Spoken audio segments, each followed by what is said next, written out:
Hi everyone. Now in the previous session we have solved an equation, a quadratic equation by the Sridharacharya method. Now proceeding in that method only, we have one terminology, that is discriminant. Now this discriminant, it is the function of the coefficient of the polynomial given. So the main purpose of finding the discriminant is to find the nature of the roots or the nature of the solution obtained. Okay, now this discriminant is signified by capital D or by the delta sign.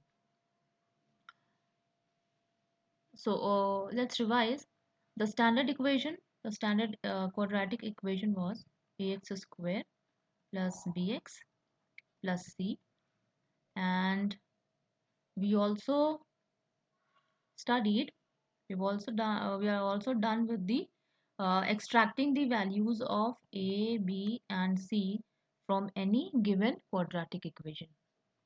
Now we'll utilize these three values to find the discriminant. Now, if you remember, as per the Sridharacharya method, the value of x is equals to minus of b plus minus under root of b square minus 4ac whole upon 2a. Now the component in this formula, that is under root of b square minus 4ac, is known as the discriminant. So discriminant means the coefficient or the function which discriminates between the values obtained. So discriminant, the main purpose of finding the discriminant is that whatever value you are getting for x, x1 and x2, it will discriminate between the values. It will justify whether these two values are real, these two values are imaginary, these two values are equal. There can be a case when x1 and x2 both are identical, both are equal. There can be a case where x1 and x2 will not be equal. There will be two distinct values. And there can be a case where x1, x2 both positive or both negative. So these are the classifications which are done using the value of the discriminant. Now there are mainly three cases. First case is when the value of d is equal to 0. The second case is when the value of d is greater than 0. And the third case is when the value of d is less than 0.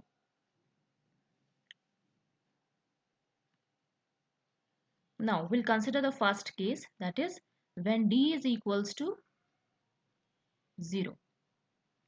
It means, or it signifies, that there are two equal and real roots for a particular quadratic equation. That means the value of d, which was signified by under root of b square minus 4ac, when you will equate its value, it will come out to be 0. And for d equals to 0, there are real roots, so you can represent them on a number line also.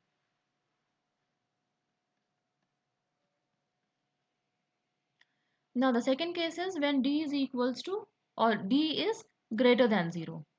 Now what does this case represents? It represents that there are two different real values. Means for any equation, x1 you are getting like 5, for x2 you are getting suppose 4. So these two values are real also, but they are different, they are not identical. Third case is when d is equals to, or d is less than 0.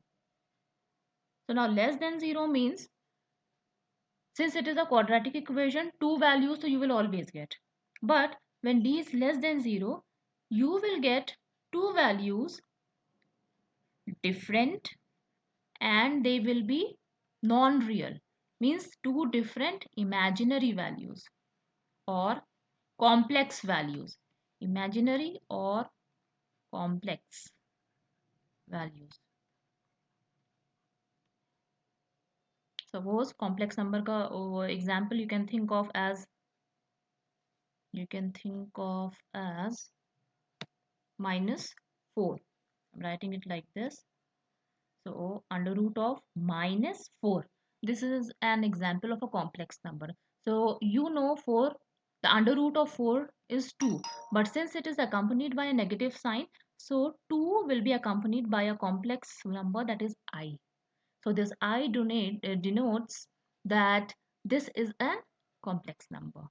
So if you're getting any roots in this manner, that means it is a complex value of that particular equation. So based on these three cases, you can determine what is the nature of the solution or what is the nature of the roots obtained for a particular quadratic equation. That's it for today. We'll continue in the next session. Thank you.